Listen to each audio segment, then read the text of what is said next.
Do you think there's a company that would hire a poor single mother's child like you? My goal was to work at the same bank where my father worked, and during the final interview, someone known as the demon instructor said that to me. It was clear this person looked down on me for being from a single mother household and had no intention of accepting me for the position. I desperately dealt with it, but the interview kept getting worse and worse. Finally reaching my limit, I took out my phone from my bag and called my father. That's because my father is actually the bank's... My name is Emma Miller. I'm a 23-year-old college senior looking for a job. My parents got divorced last year, so my mom is now a single mother. They both wanted to live their own lives. Naturally, I stayed with my mom, but my future plans were influenced by my father. My father is the president of the bank, the chief executive officer. This bank is the largest in the country, and I aspired to be a bank employee because I admired my father for working there. And tomorrow, I have my final interview. Honestly, I'm not very good at studying, and when I said my goal was to work at the bank, my teachers and peers not only tried to stop me, but also ridiculed me. I thought it would all end after the interview, but looking back, it was really awful. One day, during my college life, "Hey Emma, have you decided where you're going to go after graduation?" Her name was Julia. She's a friend I met in college. For me, it's just the one choice, the bank. I answered her question without hesitation. Then, the people around us who had been listening to our conversation started to murmur. Did I say something strange? Just as I thought that, Julia spoke up first. "You know, Emma, it's hard to say, but I think you should know your place." Huh? To my surprise, someone I thought was my friend was insulting me. As I tried to argue back in frustration, another guy approached me and said, "It's impossible for you. That place is the largest bank in the country, you know. It's the most difficult to get into from this university, with only one person getting a job from there in the past 10 years. I know that. Of course, I haven't told anyone around me that my father is the head of the bank I'm applying to. If I did, people would likely say I got through the back door, considering my abilities. If that happened, I'd be causing trouble for my father, and it would be painful to feel like my skills aren't good enough. I didn't like being talked about, especially when it wasn't true. "Emma, I'm saying this for your own good." "Well, I don't need your advice." As I looked around, everyone's eyes were on me.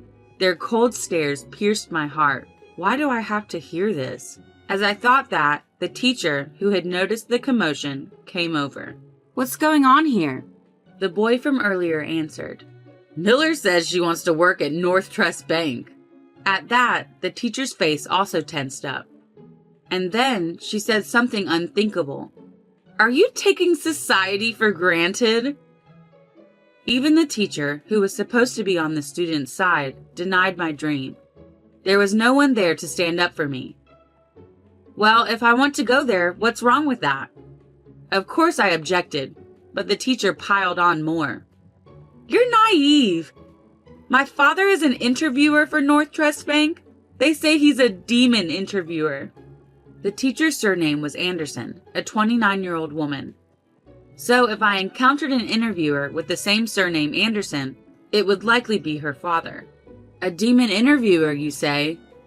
"Yes, that's right. My father doesn't like new talent. He says it's good enough if he interviews 100 people and hires 2. Was it the Sun Plaza branch? And you're from a single mother household, right?" I wondered why she would ask that, but I honestly answered yes. Then the teacher showed a sinister smile. At that time, I had no way of knowing the reason for her smile. The argument ended with the bell signaling the start of class. But from that moment on, the way people looked at me grew colder. My friends, starting with Julia, whom I thought was my friend, and my classmates who attended classes with me, distanced themselves from me. It was as if they didn't want to associate with a fool. Their reactions became worse with each exam I passed. The North Trust Bank exam process had 4 stages. The first stage was a written test.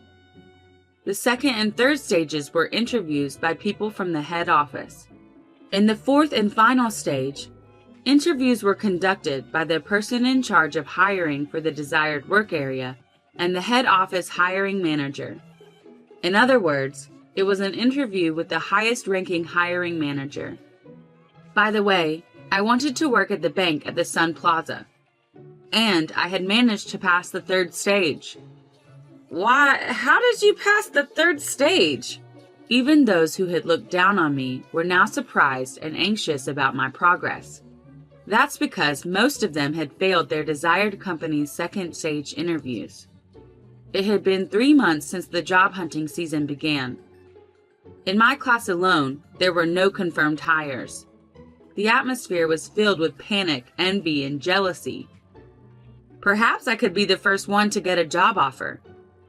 Those who had been so arrogant now ostracized me even more due to their pride. However, I got used to that life at university and decided to focus only on myself. My motivation was solely to get an offer from North Trust Bank. My mind was only on that. But then, one day, Teacher Anderson started attacking me in front of everyone after class. "All right, everyone, listen up!" The teacher shouted to everyone who was preparing to leave. At her voice, everyone turned around and stopped what they were doing. I also paid attention, wondering what was going on. And then the teacher started talking. "This time, Emma Miller has cleared the 3rd round of North Trust Bank's exams." The atmosphere around us suddenly became heavy. However, with the next statement, everyone around me seemed to catch their breath. "But it seems she'll fail the 4th round." "Huh? What do you mean?" I muttered involuntarily. Seeing my reaction, the teacher twisted her face into a sneer. "The reason is the interviewer for the 4th round has been decided to be my father, the demon instructor, Anderson." "Oh!" The surroundings erupted in surprise and cheers. "Serves you right. Know your place." "Good." The classroom was filled with voices condemning me in unison. I couldn't believe it. Everyone I thought were my friends turned their back on me during this job hunting process, even though I had done nothing wrong. Despite that, those around me harassed me and hurled abusive language at me. At first, I thought it might be a way to relieve stress. The stress from job hunting is immeasurable, so I wanted to think that they were just harassing me to relieve that stress. But it was different. I realized the situation around me. This was jealousy. They were envious of me, challenging something they themselves wouldn't dare to. There's no way I could lose to someone like her, who isn't even good at studying. There's no way someone like her could get into North Trust Bank. If she can make it, then so can I. If Miller is going, I should have tried as well. But that place is difficult. It's the most challenging. It's impossible. So why is Miller trying without hesitation? It's wrong. She's trying for a place that even I can't get into. I can't forgive that. It's strange. The reality that becomes apparent as job hunting progresses. Among those who pass, those who fail, and various others, no one here has much hope. I was being attacked because of jealousy. The final straw was the teacher's words and actions, as her father was in charge of hiring at North Trust Bank. If the teacher led the attack on me, the students overflowing with jealousy would just follow her. On that day, I finally couldn't take it anymore and stormed out of the room. When I returned home, my mother encouraged me gently. Wrapped in such warmth, I cried. I took a break from university for a while, and before I knew it, the day of the final interview had come. Don't forget, just do your best. I left the house after receiving words of encouragement from my mother. Upon arriving at the interview venue, I was guided to the waiting room. At first, there were nearly 300 applicants in the Sun Plaza area, but now only about 10 remained. Only 3 would survive from this group. My name was called just as I was about to close my eyes to concentrate. "Please come in." "Hello, thank you." My final interview began. There were 3 people in the room. One was Anderson, the teacher's father, just as the teacher had said. The second was a man who appeared to be the chief hiring officer. He looked about 10 years younger than my father.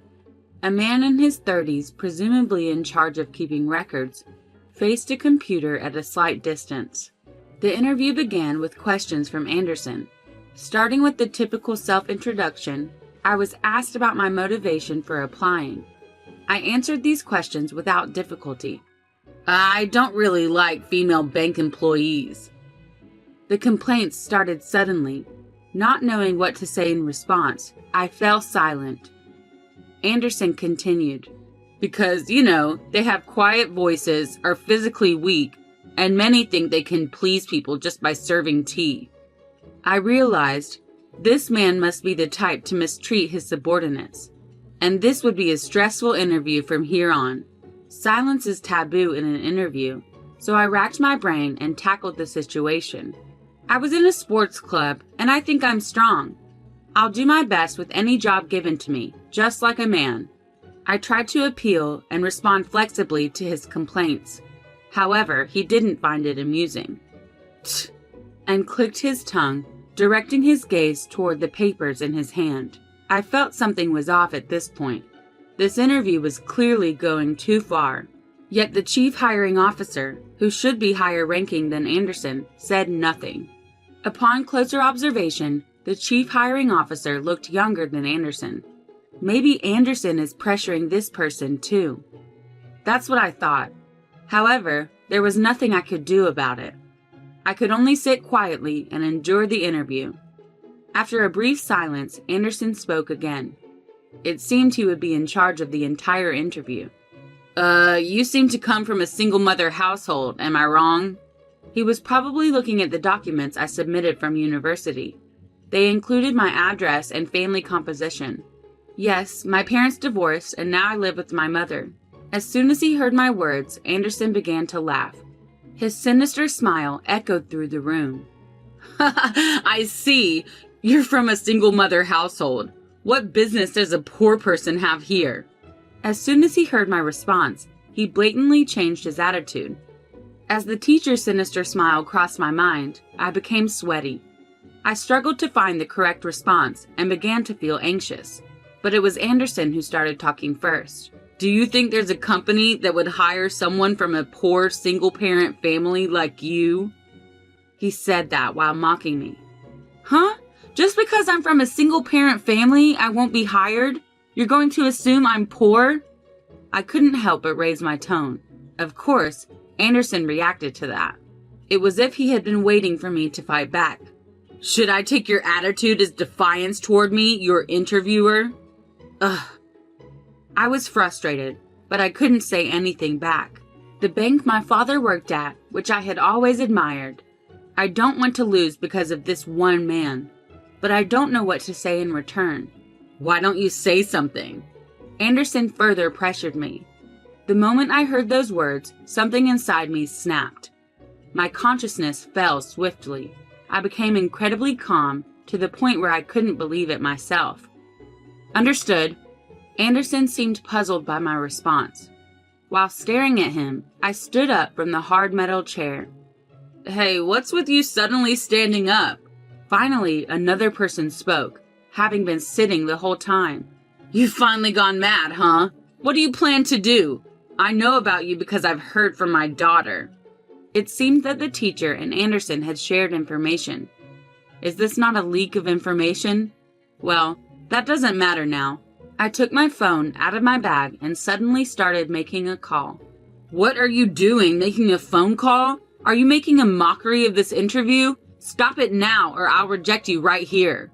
Anderson threatened me, but I wasn't fazed at all. Then I spoke into the phone. Hello, Dad? Your father? What can a person from a single-parent family do clinging to their separated father? Was that the laugh from the hiring manager? Yes, that's right.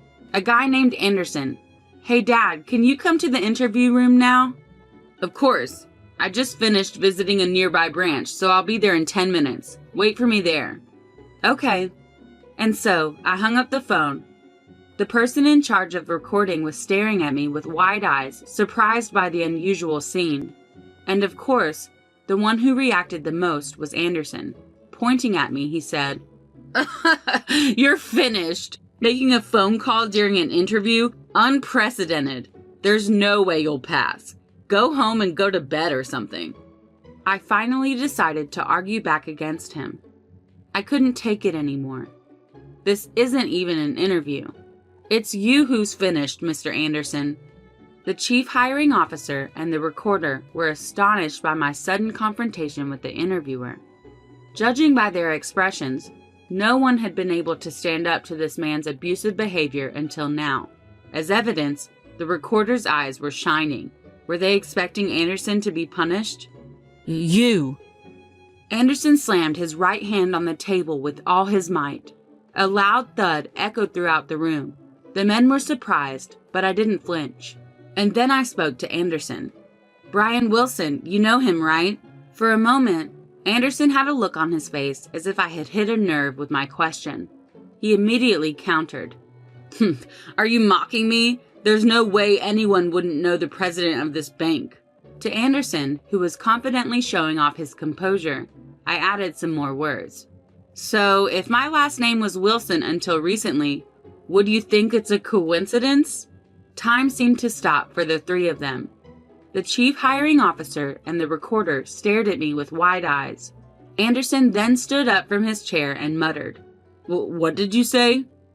His face showed a somewhat uneasy expression. Emma Wilson. That was my full name until recently. My father is Brian Wilson. Yes, the president of the bank, 63-year-old Brian Wilson. What? You've got to be kidding. This can't be happening. Anderson let out a strange scream.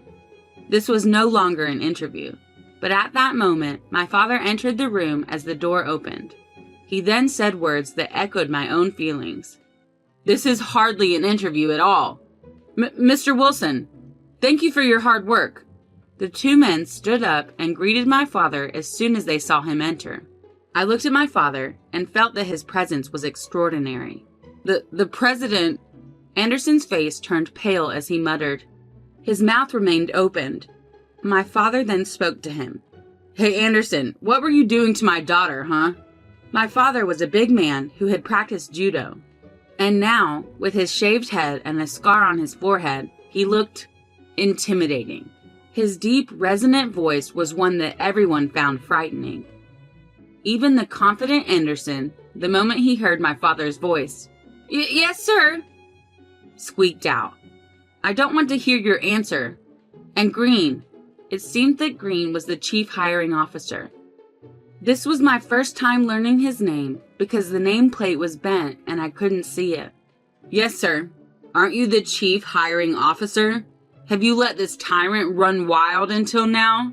I'm very sorry. The man called Green bent at a 90-degree angle and bowed. The young clerk looked scared at the sight. Even he, who had done nothing wrong, was drenched in sweat. Hey, clerk, what's your name? My father suddenly called out in a gentle voice. The change in his voice only made it more terrifying. My name is Harris. Mr. Harris, can you send today's interview record to my PC? Of course, you're also recording the audio, right? I later heard that this bank's interviews were not only transcribed, but also recorded as backup. Thanks to that, Anderson's misconduct was exposed to my father and he was punished. Looking at Anderson, he was trembling. He was like a frog stared down by a snake. Hey, Anderson. Yes? What is it? The frightened Anderson couldn't even speak clearly. He was a completely different person from earlier. Apologize to my daughter. It's not because she's my daughter, okay? You've trampled on the feelings of young people who want to join this bank. At my father's words, Anderson bowed deeply and apologized. Sorry, but I couldn't forgive him even after seeing that. Dad, I can't forgive him. When I murmured that weakly, Of course, my father said, walking up to Anderson. It looked like a lion about to hunt a small animal. Anderson, do you know what will happen to you if you do something like this? My father pressured him. Anderson was frozen. You didn't just do this to my daughter, right? We'll see later in the records. But how many victims have you had besides her? No one could intervene in this interrogation-like scene. Even I, his daughter, could barely watch in silence, feeling disgusted. Anderson began to speak to my father, sweat pouring down his face. At least over 100 people. I was shocked to hear that. He had done the same thing to more than 100 people. Furthermore, the fact that he was left unchecked made me doubt the hiring practices of this company. I felt distrustful even though it was my father's company. Hey, Green. Yes? I'm busy with overseas projects, so I trusted you and left the hiring to you. Well, this is my mistake in choosing people. It's my fault that it ended up like this. That is... So I'll take responsibility and reform personnel so there won't be any more victims like this. You two should be prepared for punishment, okay? And Anderson, I'll never forgive you. He gasped, frightened. I plan to gather all the victims and create a victims group. I'll bravely make it public in the media. I'm prepared to face any consequences, so you should be prepared too, right? Hearing this, Anderson collapsed on the spot as if he had lost his sanity. My father moved away from him and opened a window. Oxygen returned to the tense room. Everyone had seemingly forgotten to breathe. And so, my job interview ended. By the way, I passed. It wasn't due to my father's favoritism. It was apparently the result of a discussion among hiring managers from all areas, based on the recorded audio. As a result, the hiring decisions of those who were rejected by Anderson were also reconsidered. The news broke the next day, and my father bowed in front of the media. Many people were impressed by his attitude, and he continued as the bank president. On the other hand, Green, who had been the chief hiring officer, voluntarily resigned. And Anderson was sued by the company and the victims group. Anderson, whose past tyranny was gradually exposed, was arrested for defamation. Meanwhile, at the university, "Oh, Miss Miller, congratulations on your job offer." The teacher, with a forced smile, congratulated me in front of everyone. At that moment, my father and the principal appeared in the classroom. And then, "Miss Anderson, this is Brian Wilson, the president of North Trust Bank." "Oh, yes, I've seen him on TV, so I know who he is." "And he is Emma Miller's father." "What? What did you say?" I added to the surprised teacher's words. "He's my mother's ex-husband and my father." My words caused a stir in the class. "Is that so?" Humans have a tendency to flatter those with power. When they realized I was the daughter of the bank's top executive, everyone in the classroom became agitated. It was as if they had wished they had been friendlier to me. "Miss Miller's father is the president of North Trust Bank." The teacher, upon learning the truth, became an empty shell. The principal then said to the teacher, "This school is able to operate thanks to the support of Mr. Wilson's bank. But it seems you've been bad-mouthing Mr. Wilson's daughter along with the rest of the class, haven't you?" "Well, that is..." "Never mind the excuses. Tell me only the truth. Is it a fact?" Pressed by the dean, the teacher finally hung her head and admitted, "Yes. Mr. Wilson wants to discontinue support for this school. If those who harassed Miss Miller voluntarily leave the school, he says the support will continue." "What? Leave the school?" "If you decide to stay, we intend to charge you the entire amount of the discontinued support. Naturally, I don't think you can afford it. So what will you do?" The choice was clear to me as I listened. The teacher seemed to understand as well, and ultimately resigned from the school effective immediately. As they left, they apologized to me, but their voices were so quiet that I couldn't make it out. In the end, more than half of the classmates who had attacked me together withdrew voluntarily from the school. When my father said, "Those who don't come forward before my daughter names the culprits will be considered for legal action," one by one, they confessed. Given the power on display, it was a natural outcome. Ultimately, those people escaped legal action, but their enrollment in the university was not recognized. With my father's help, I secured a job offer, and my path after graduation was set. All that's left is to do my best for the remainder of my college life. My life is just beginning. I vowed in my heart to do my best, to someday become an exemplary banker like my father.